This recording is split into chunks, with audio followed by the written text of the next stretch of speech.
জয়নগর নাম বললেই প্রথমেই মনে আসে জয়নগরের মোয়ার কথা। এমন সুস্বাদু নলেন গুড় আর কনকচুর ধানের খইয়ের মোয়া পৃথিবীর আর কোথাও পাওয়া যায় না। কিন্তু জয়নগর কি শুধুই মোয়ার জন্য বিখ্যাত? জয়নগরের রয়েছে প্রাচীন সমৃদ্ধ ইতিহাস, যা অনেকেই কম জানেন। এখানে রয়েছে প্রাচীন মন্দির স্থাপত্য আর প্রাকৃতিক সৌন্দর্য। আজ আমরা জয়নগর ঘুরতে যাচ্ছি, তবে শুধু জয়নগর বললে ভুল হবে। জয়নগর মজিলপুর এই পাশাপাশি দুই গ্রাম আমরা আজ ঘুরে দেখব। জয়নগরের পূর্ব দিকে মজিলপুর গ্রাম অবস্থিত। মজিলপুর তার মাটির পুতুলের জন্য বিখ্যাত। শিয়ালদহ স্টেশন থেকে নামখানা লোকাল ধরে আমরা চললাম জয়নগর মজিলপুর স্টেশনের উদ্দেশ্যে। শিয়ালদহ রেল স্টেশন থেকে আনুমানিক ৪৯ কিলোমিটার দূরত্বে কলকাতা শহরতলি রেলপথের শিয়ালদহ নামখানা লাইনের উপর জয়নগর মজিলপুর রেল স্টেশন পূর্ব রেল জোনের আওতাধীন শিয়ালদহ রেলওয়ে বিভাগের সবচেয়ে ব্যস্ততম রেলওয়ে স্টেশন।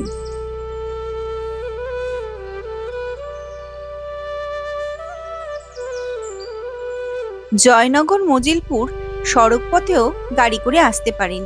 এই শহর রাজ্য হাইওয়ে ১-এর মাধ্যমে সংযুক্ত। সিটিসি, সিএসটিসি, ডব্লিউবিএসটিসির বাস এখানে আসা যাওয়া করে।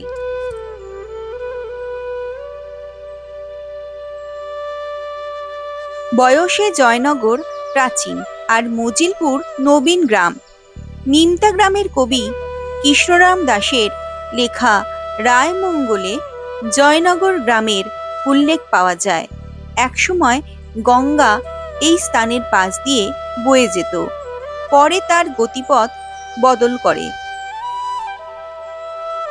রেনেডের ১৭৭৯ সালের মানচিত্রে এর অস্তিত্ব একটি ক্ষীণ স্রোত হিসাবে দেখানো হয়েছে। এখন এই আদিগঙ্গার অবশিষ্ট কিছু অংশ দেখতে পাওয়া যায় খণ্ডিত জলাশয় বা পুকুর রূপে। মিত্রগঙ্গা, বোসগঙ্গা, ঘোষগঙ্গা ইত্যাদি এমন নাম রেখেছে স্থানীয়রা সেসব জলাশয়ে। মজে যাওয়া গঙ্গা থেকে এই সব জলাশয়ের উৎপত্তি। তারপর এই মজা অংশে বসতি স্থাপন হয়, তাই জয়নগরের এই অংশের নাম মজিলপুর হয়। সেই থেকেই জয়নগর মজিলপুর। বিনয় ঘোষ তার পশ্চিমবঙ্গের সংস্কৃতি বইতে উল্লেখ করেছেন যে ১৬-১৭ শতকে জয়নগর সুন্দরবনের অংশ ছিল। খননকালে এলাকা থেকে আবিষ্কৃত ভাস্কর্য মূর্তি থেকে স্পষ্ট বোঝা যায় যে এই অঞ্চলে অনেক আগে থেকেই সভ্যতা ছিল।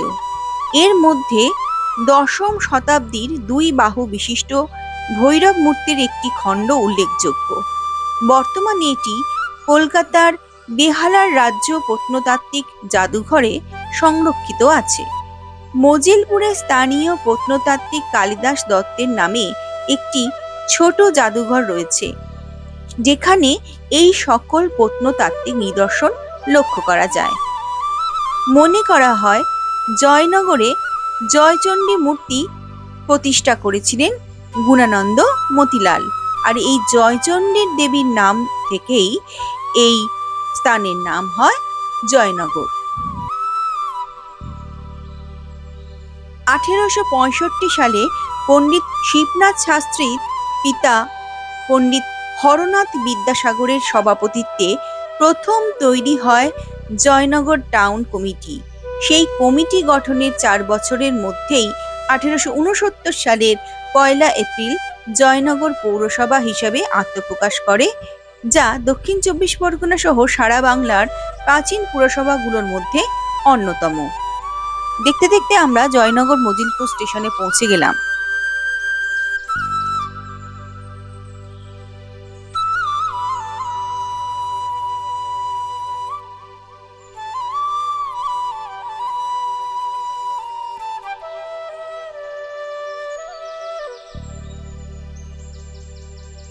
জয়নগর স্টেশন থেকে একটা টোটো ভাড়া করে আমরা ভ্রমণ শুরু করলাম।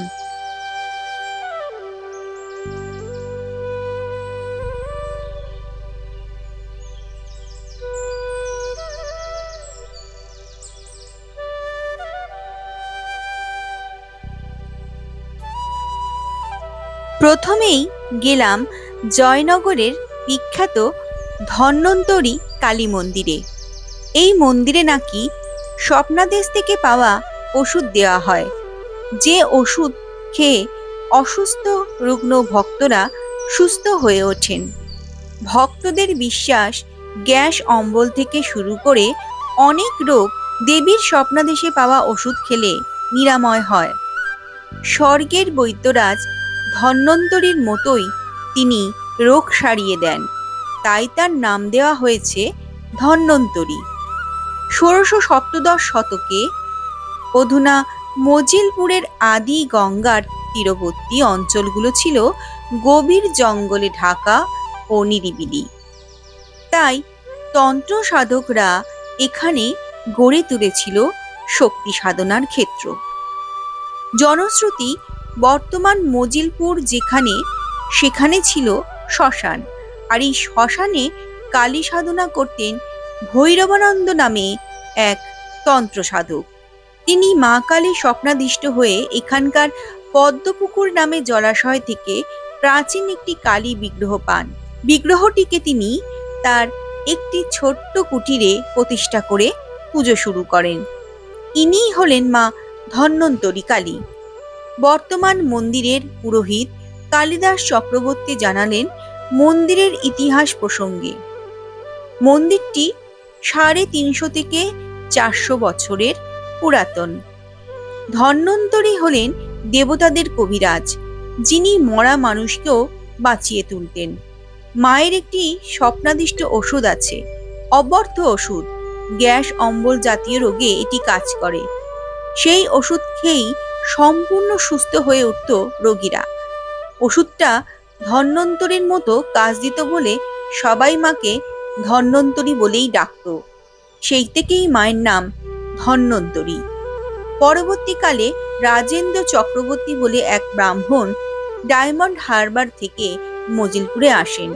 তিনি ভৈরবানন্দের শিষ্যত্ব গ্রহণ করেন এবং তাকে কালী মূর্তি পুজোর দায়িত্ব দিয়ে ভৈরবানন্দ সাধনার উদ্দেশ্যে অন্যত্র চলে যান। সেই সময়েই একদিন রাজেন্দ্রলাল রায়কে স্বপ্নে দেখা দিয়ে দেবী কালী পুকুরের কাছে পড়ে থাকা একটি নিম কাঠ থেকে দেবী বিগ্রহ তৈরির আদেশ দেন। নির্মিত হয় নিম কাঠের বিগ্রহ। পাথর বিগ্রহের স্থলে পূজিত হয় নিম কাঠের বিগ্রহ।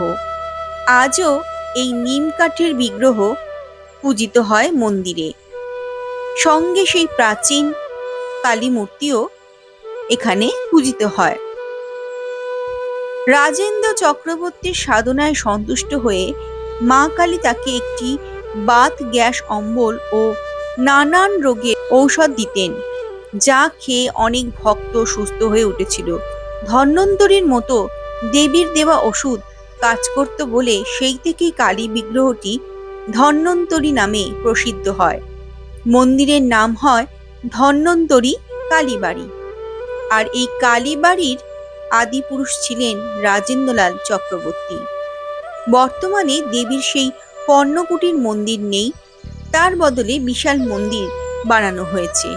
সামনে বড় নাট মন্দির আর পাশে ২ শিব মন্দির নিয়ে সমতল ছাদ বিশিষ্ট দক্ষিণমুখী দেবীর গর্ভ মন্দিরে বেদির উপর একটি কারুকার্য খচিত কাঠের রত্ন সিংহাসনের উপর পদ্মের উপর শুয়ে থাকা মহাদেবের বক্ষস্থলে দাঁড়িয়ে দেবী ধন্বন্তরী বিরাজ করছেন।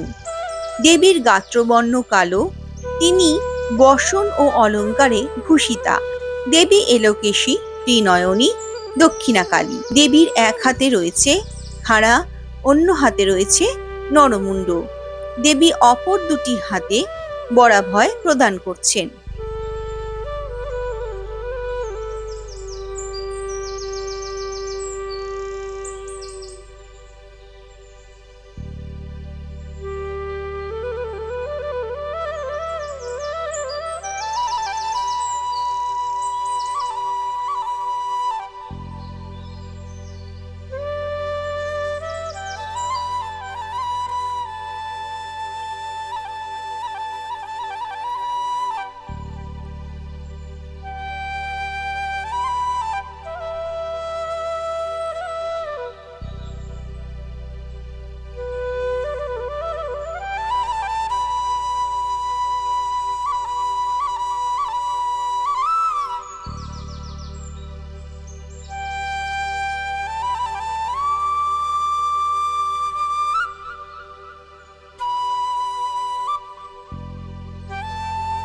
দেবীর মন্দিরের পাশে একটি শনি দেবতার মন্দিরও রয়েছে।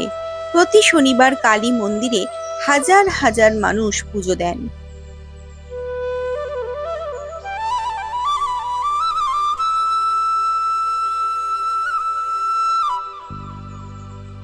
দেবীর মন্দিরের সামনে রয়েছে একটি পুকুর, আর পুকুরের পাশে রয়েছে একটি প্রাচীন শিব মন্দির। বংশ পরম্পরায় চক্রবর্তী পরিবার এই মন্দিরের পৌরোহিত্যের কাজ সামলে আসছেন। দেবীর নিত্য সেবা ছাড়া অমাবস্যা ও শনি, মঙ্গলবার ও দীপান্বিতা কালী পুজোর দিন বিশেষ পুজো হয়। এই দিনগুলিতে অনেক পুণ্যার্থী আসেন। রোগ মুক্তির জন্য বহু ভক্ত মায়ের পুকুরে স্নান করে ওষুধ খায় ও পুজো দেয়। দেবীর বার্ষিক পুজো হয় বৈশাখ মাসে। বৈশাখ মাসের শুক্ল প্রতিপদ থেকে পূর্ণিমা পর্যন্ত ওই দারু মূর্তিতে 15টি বিভিন্ন মাতৃদেবীর মূর্তি রূপদান করা হয়। এই রূপদানকে স্থানীয়ভাবে বেশ বলা হয়।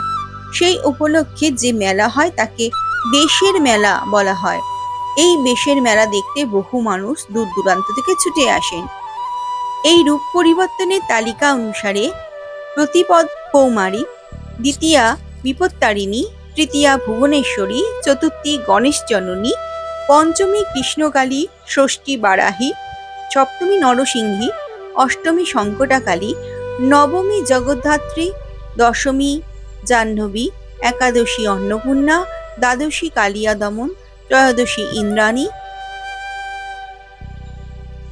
চতুর্দশী দক্ষিণাকালী, পূর্ণিমা ষোড়শী। এই রূপে দেবী সজ্জিতা হন। এই ষোড়শী রূপটি অবশ্য 3 দিন থাকে।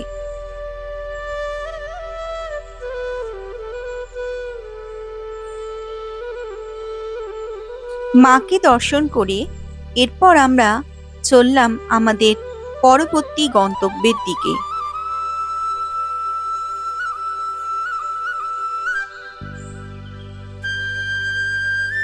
মিত্রগঙ্গা নামক বিশাল জলাশয়ের তীরে মিত্র ও বোস পরিবারের সদস্যদের দ্বারা নির্মিত দ্বাদশ শিব মন্দির দেখার জন্য।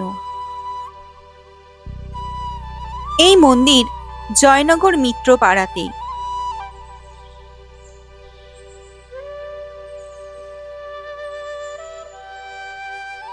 মিত্রগঙ্গার মনোহারী রূপ দেখে বেশ ভালো লাগলো। এই মিত্রগঙ্গা নামক বিশাল পুকুরটি একসময় আদি গঙ্গা স্রোতের অংশ ছিল। 12টি মন্দিরের সমাহারের মাঝখানে লাল রং করা একটি ফটকের ধ্বংসাবশেষ রয়েছে। দ্বাদশ শিব মন্দিরের গেটওয়ে থেকে একটি পথ শুরু হয়, যার নামকরণ করা হয় মুক্তিযোদ্ধা শচীন্দ্রনাথ মিত্রের নাম অনুসারে। এই লাল রঙের দ্বারের ডান দিকে প্রাচীনতম 2টি মন্দির 1755 সালে মধুসূদন মিত্র নির্মাণ করেছিলেন। বর্তমানে উত্তর দিকের মন্দিরটি টিকে রয়েছে। দক্ষিণ দিকের মন্দিরটি নষ্ট হয়ে যাওয়ায় সেখানে পঞ্চরত্ন মন্দির নির্মাণ করেন 1922 সালে সুরেশচন্দ্র মিত্র। এভাবে বিভিন্ন সময়ে মিত্র বংশের উত্তর পুরুষগণ এই মন্দির চত্বরে মোট 16টি শিব মন্দির প্রতিষ্ঠা করেন, যদিও দ্বাদশ মন্দির হিসাবে এই মন্দিরগুলি পরিচিত।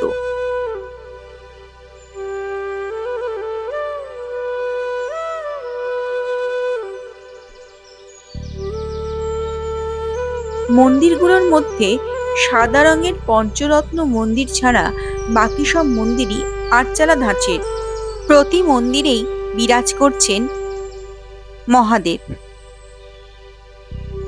এখানে 2টি দোল মঞ্চ রয়েছে। এখানে কৃষ্ণমোহন মিত্রের প্রাসাদ রয়েছে, যেখানে 5 খিলানযুক্ত ঠাকুর দালান রয়েছে। প্রতি বছর এখানে দুর্গাপুজো অনুষ্ঠিত হয়।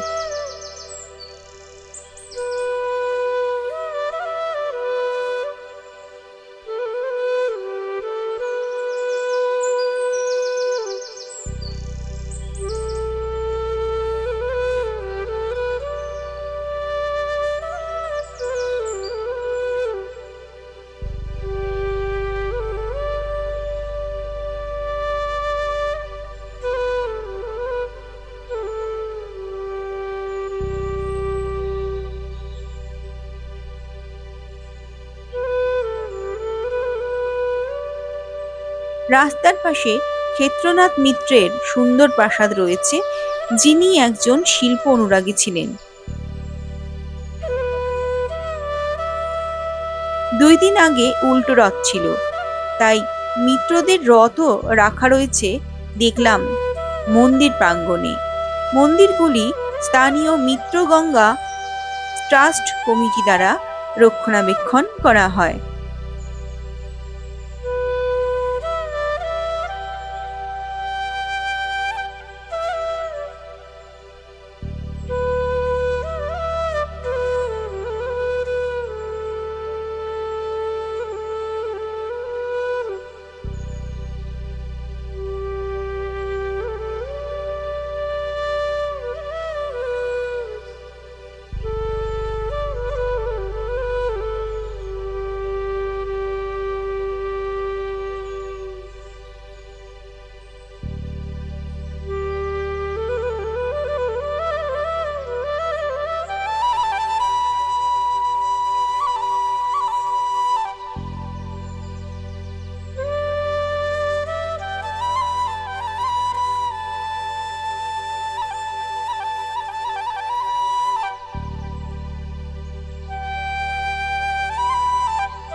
এরপর আমরা চললাম জয়নগরের অধিষ্ঠাত্রী দেবী জয়চণ্ডী মায়ের মন্দির দর্শন করতে।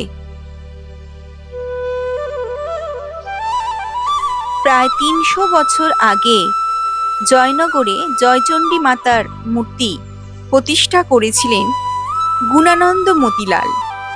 হাজার বঙ্গাব্দ, সেই সময় নীলকণ্ঠ মতিলাল ছিলেন জয়নগরের রাজা। তার রাজ্য বিস্তৃত ছিল রায়নগর তথা রায়মঙ্গল সহ সূর্যপুর এবং সরস্বতী নদীর তীর পর্যন্ত। তারই কুলদেবী ছিলেন দেবী জয়চণ্ডী। 1001 সালে ওই এলাকায় প্রবল বন্যা হয়। রায়নগর সহ বিস্তীর্ণ এলাকা জলের তলায় চলে যায়। ভেসে যান দেবী জয়চণ্ডীও। এর কিছুদিন পরেই মগধের যুদ্ধে প্রাণ হারান রাজা নীলকণ্ঠ মতিলাল। এরপর জনমানবশূন্য জয়নগর ছেড়ে তার ভাই সপরিবারে চলে যান অবিভক্ত বাংলার যশোরে। এর বেশ কয়েক পুরুষ পর মতিলাল রাজপরিবারেরই সন্তান গুণানন্দ মতিলাল ফের ফিরে আসেন জয়নগরে।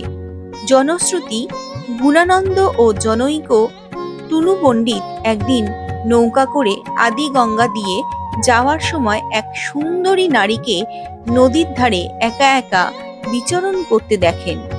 কিন্তু তারা যখন নৌকা থেকে তীরে নামলেন, তারপর সেই নারীকে আর দেখতে পেলেন না। সেই রাতেই গুণানন্দ স্বপনে দেখলেন ওই সুন্দরী নারী নিজে এসে তার পরিচয় দেন তাদের কুলদেবী জয়চণ্ডী রূপে। স্বপ্নাদেশে দেবী জানালেন যে তাকে দারু বিগ্রহ রূপে মন্দিরে প্রতিষ্ঠা করে সেবা পুজোর ব্যবস্থা করতে।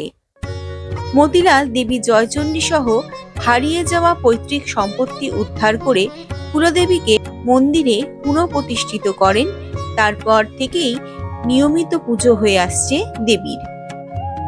অন্য এক কিংবদন্তি অনুযায়ী প্রায় 600 বছর আগে এই গ্রামে বাস করতেন এক গরিব সদাচারী ব্রাহ্মণ। একদিন রাতে তিনি স্বপ্ন দেখেন নিকটবর্তী পুকুরের জলে এক দিব্য জ্যোতির্ময়ী দেবী প্রকটিত হয়ে তাকে আদেশ দিচ্ছেন সেই পুকুর থেকে তাকে উদ্ধার করে পুজো করার জন্য। তৎক্ষণাৎ ঘুম ভেঙে ব্রাহ্মণ ছুটে যান ওই পুকুরের দিকে এবং ভোরবেলা পুকুরের মধ্যে থেকে উদ্ধার করেন এক দিব্য শিলাখণ্ড। কিন্তু ব্রাহ্মণ ছিলেন অত্যন্ত গরীব, তাই দেবীর পুজো কি করে করবে সে কথা দেবীকে জানালে দেবী তাকে পুনরায় স্বপ্নাদেশ দিয়ে জানান একটি বকুল বৃক্ষের তলে খড়ের চালা নির্মাণ করে পুজো করতে। পরে মা সেই বকুল বৃক্ষ দিয়েই তার বিগ্রহ নির্মাণ করতে বলেন। তাই পরে দেবীর নয়নাভিরাম দারু বিগ্রহ নির্মিত হয়। দেবী জয়চণ্ডীর নাম অনুসারে গ্রামের নাম হয় জয়নগর। দেবীর কৃপায় বর্ধিষ্ণু গ্রাম হিসাবে খ্যাতি অর্জন করে জয়নগর। পরবর্তীকালে ভক্তরা দেবীর পাকা মন্দির নির্মাণ করে দেয়। বর্তমানে দক্ষিণমুখী মন্দিরটি 1950 সালে কলকাতার মহেন্দ্র শ্রীমানি নির্মাণ করেন, আর নাট মন্দিরটি নির্মাণ করেন নিত্যহরি মতিলাল। স্বপ্নাদেশে প্রাপ্ত এই দিব্য শিলাখণ্ডটিও সেই দারু বিগ্রহের সাথে নিত্য পূজিত। জয়নগরবাসীর বিশ্বাস, জাগ্রতা দেবী জয়চণ্ডী প্রতি রাতে ভ্রমণে যান। সৌভাগ্যবান কিছু মানুষেরই নাকি তার দর্শনের সুযোগ হয়েছে। অবশ্য সে সংখ্যাটা অত্যন্ত কম। বর্তমান মন্দিরটি প্রায় 5 শতাব্দী প্রাচীন। সমতল ছাদ বিশিষ্ট প্রশস্ত নাট মন্দির যুক্ত মন্দিরের গর্ভগৃহে সিমেন্টের বেদিতে কাঠের মঞ্চের উপর বকুল গাছের নির্মিত 2.5 ফুট উঁচু শাড়ি পরিহিত অলঙ্কারে সুসজ্জিতা দেবীর দারু বিগ্রহ বিরাজমান। গৌরবর্ণা ত্রিনয়নী দেবী তার হাত দুটি দিয়ে অভয় ও বরাভয় মুদ্রা ধারণ করে আছেন। দেবীর মাথায় মুকুট। দেবীর এই মনোমুগ্ধকর মূর্তি কিশোরী কন্যারূপী। দেবী সদা প্রসন্ন হাস্যময়ী রূপ দেখে চোখ জুড়িয়ে যায়। মার মন্দিরের সামনে এক আশ্চর্য কদম্ব বৃক্ষ রয়েছে, যেখানে জ্যৈষ্ঠ মাসের পূর্ণিমাতে একটি মাত্র ফুল ফোটে। বলা হয় ওই দিন দেবীর আবির্ভাব হয়েছিল। যদিও ফুলটি গভীর রাতে দেখা যায় এবং তা দিয়ে মায়ের পুজো হয়। ওই দিন অর্থাৎ জগন্নাথ দেবের স্নান পূর্ণিমার দিন থেকে জয়চণ্ডী দেবীর 15 দিন ব্যাপী বাৎসরিক পূজা, উৎসব ও মেলা হয়। এই 15 দিন দেবীকে বিভিন্ন দেবীর রূপে সজ্জিত করা হয়। দেবীর 15টি বেশ হলো ইন্দ্রাণী, কমলে কামিনী, বৈষ্ণবী, মাহেশ্বরী, ব্রাহ্মণী, রাই রাজা, দেবী মনসা, বিপত্তারিণী, গণেশ জননী, জগদ্ধাত্রী, জাহ্নবী, অন্নপূর্ণা, শ্রীলক্ষ্মী, মা শীতলা, কাত্যায়নী, রাজরাজেশ্বরী। প্রতিপদ থেকে পূর্ণিমা অবধি এই রূপগুলোয় বিরাজ করেন দেবী। এর মধ্যে রাজরাজেশ্বরী রূপটি 3 দিন থাকে। জয়চণ্ডী মাকে দর্শন করে এবার আমরা চলে গেলাম এখানকার বিখ্যাত রাধাবল্লভ জিউ মন্দির দর্শন করতে। জয়নগরের আরেকটি প্রাচীন মন্দির হলো রাধাবল্লভ জিউ মন্দির। প্রায় 1600 খ্রিস্টাব্দে যশোরের মহারাজা প্রতাপাদিত্য এখানে একটি ছোট মন্দির নির্মাণ করেন, যেখানে খাড়ি থেকে আনা রাধা ও কৃষ্ণের 2টি কাঠের মূর্তি স্থাপন করা হয়। সেই সময় মহারাজের সাথে মোগলদের যুদ্ধ চলছিল, তাই রাধা কৃষ্ণের মূর্তি মোগলদের হাত থেকে রক্ষা করার জন্য মহারাজা বাংলার বিভিন্ন স্থানে কয়েকটি রাধা কৃষ্ণের বিগ্রহ সুরক্ষিত স্থানে রাখেন। তাদের মধ্যে জয়নগর ছিল একটি। পরবর্তীকালে সেই মন্দির ধ্বংসপ্রাপ্ত হলে 19বিংশ শতাব্দীর শেষ ভাগে বারাসাতের চৌধুরী জমিদার বংশের এক জমিদার মন্দিরটি স্থাপন করেছিলেন। পরে 1853 সালে জয়নগরের মিত্র বংশের কৃষ্ণমোহন মিত্র মন্দিরের চাঁদনি নির্মাণ করেছিলেন। পরবর্তীতে ক্ষেত্রনাথ মিত্র কর্তৃক সংস্কার করা একটি সুন্দর 4 চালা দোলমঞ্চ রয়েছে। এই অনন্য স্থাপত্যটির নিচতলায় একটি মন্দির রয়েছে, যা একটি উঁচু মঞ্চে অবস্থিত এবং উপরে দোলমঞ্চ রয়েছে।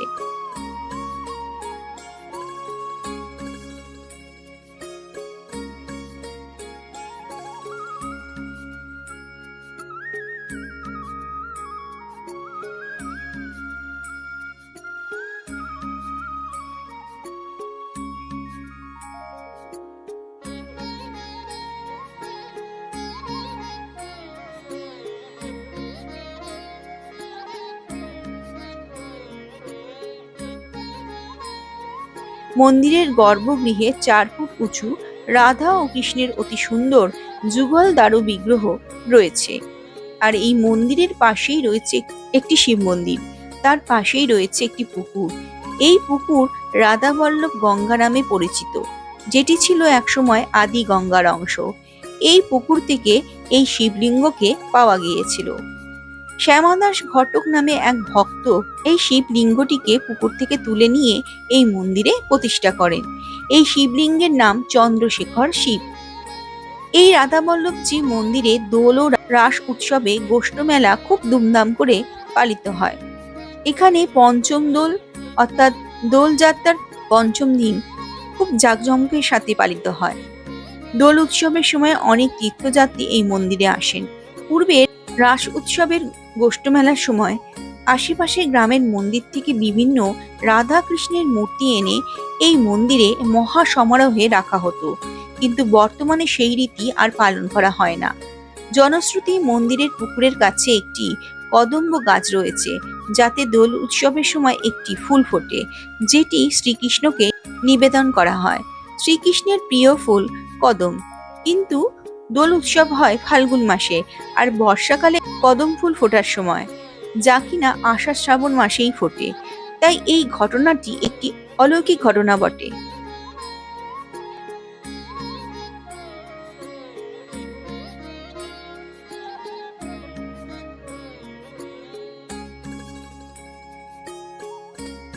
এই মন্দির থেকে কিছুটা দূরে 400 বছরের পুরাতন রাধা শ্যামসুন্দর জিউয়ের মন্দির রয়েছে। সেই মন্দির দর্শন করতে এলাম।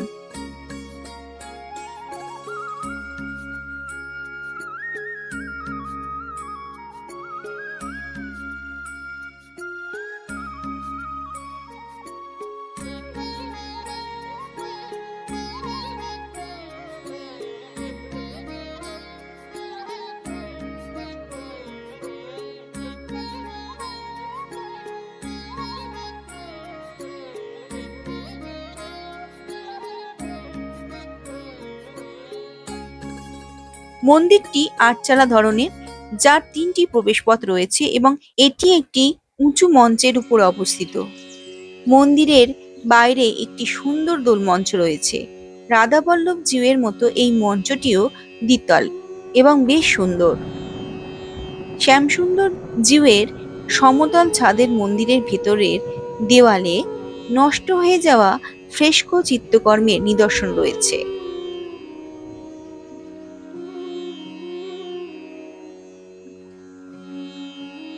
(1825 সালে নন্দকুমার বসু এই মন্দিরটি তৈরি করেছিলেন, যিনি চুনার থেকে পাথর আমদানি করেছিলেন এবং জয়পুর থেকে ফ্রেস্কো রং ব্যবহার করে এই মন্দিরটি তৈরি এবং এর সাজসজ্জা করেছিলেন।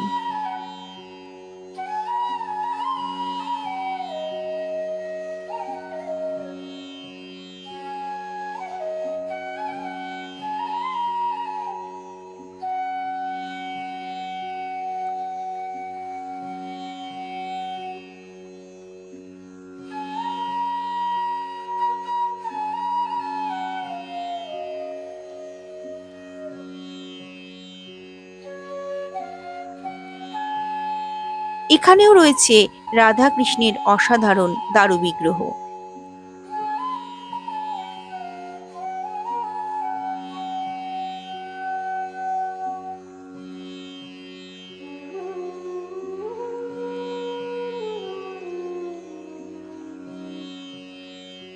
এছাড়া রয়েছে শ্রী চৈতন্যদেব ও মা কালীর মূর্তি ও অন্যান্য নানান দেবতা।